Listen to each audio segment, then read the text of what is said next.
por hoje nós queremos dar as boas-vindas aos vídeos portugueses, dos quais este é o primeiro.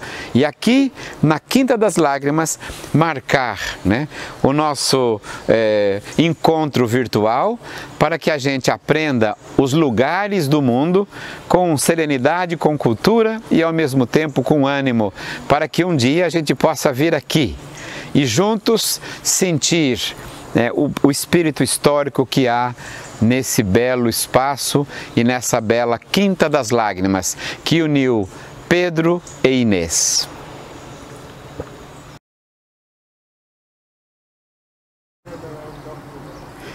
A história de Inês de Castro é uma das páginas mais belas da literatura mundial e nós estamos do ladinho do marco fundamental da tragédia da vida de Pedro e Inês. É um dos mais belos textos de Luís Vaz de Camões.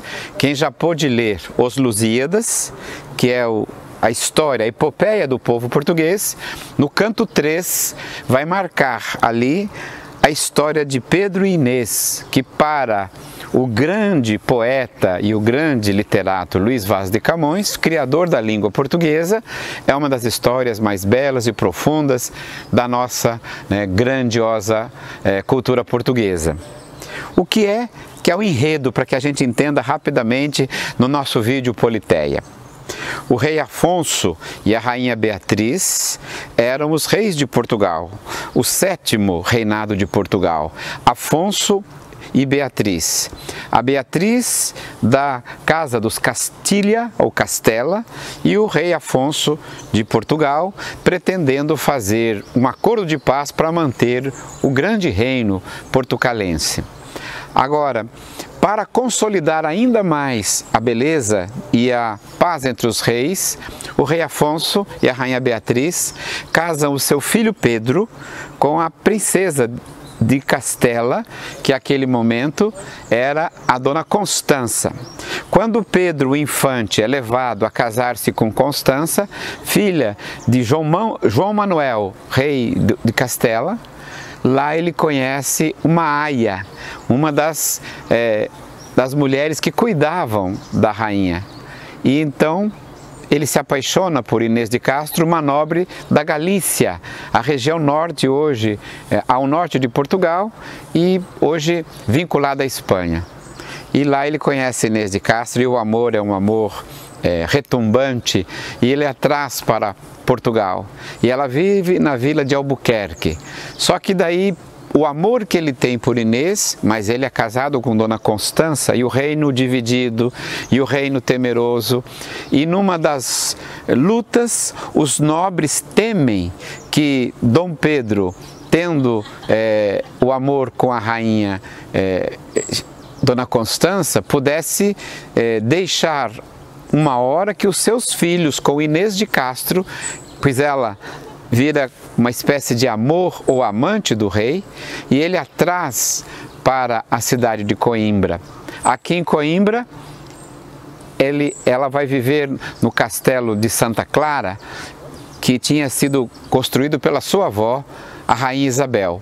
Só que daí a Constança, a dona Constança, falece e Dom Pedro fica extremamente marcado, não queria contrair outro casamento entre as casas reais e quer casar-se, unir-se a Inês de Castro.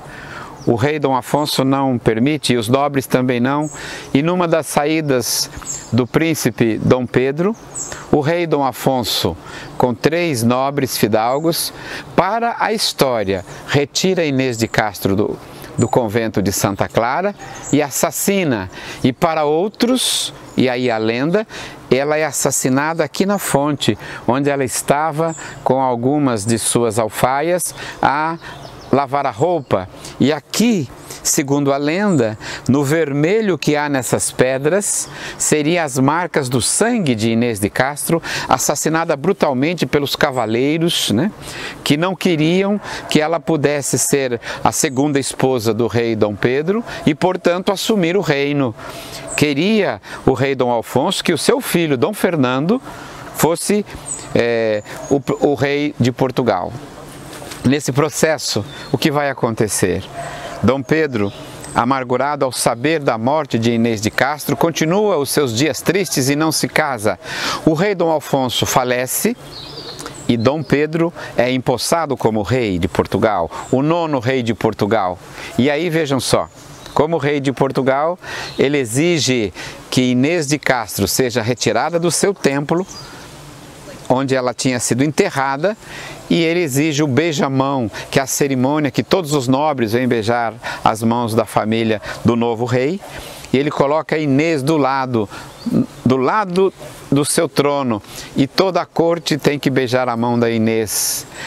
A cena me parece trágica, está presente em diversas obras, mas vejam só, a reverência que o Dom Pedro faz à sua amada Inês de Castro é uma história de afirmação de um amor bonito e profundo e ao mesmo tempo uma história de vitória política, pois aqueles nobres que não queriam que Dom Pedro assumisse o reino, que tinham medo da relação dele com os reinos de Castela, tem que fugir, porque o ideal de Dom Pedro daí é exatamente de fazer a vingança da morte de Inês de Castro, que vivia neste lugar, a Quinta das Lágrimas, e com o rei ela tem 4 filhos, e esses filhos virarão grandes fidalgos do reino, mas não chegarão a continuar a linhagem, ou seja, por ser uma nobre da Galícia, galega, a Inês de Castro, ela entra no panteão porque ela vira rainha depois de morta. E aí vejam só, o povo que a amava dizia: Inês, aquela que depois de morta foi rainha.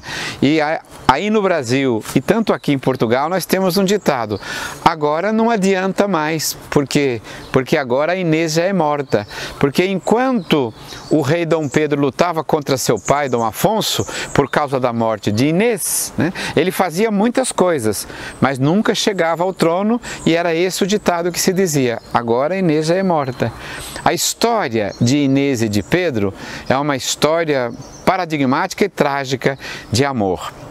Eu queria marcar aqui esse primeiro vídeo na Quinta das Lágrimas.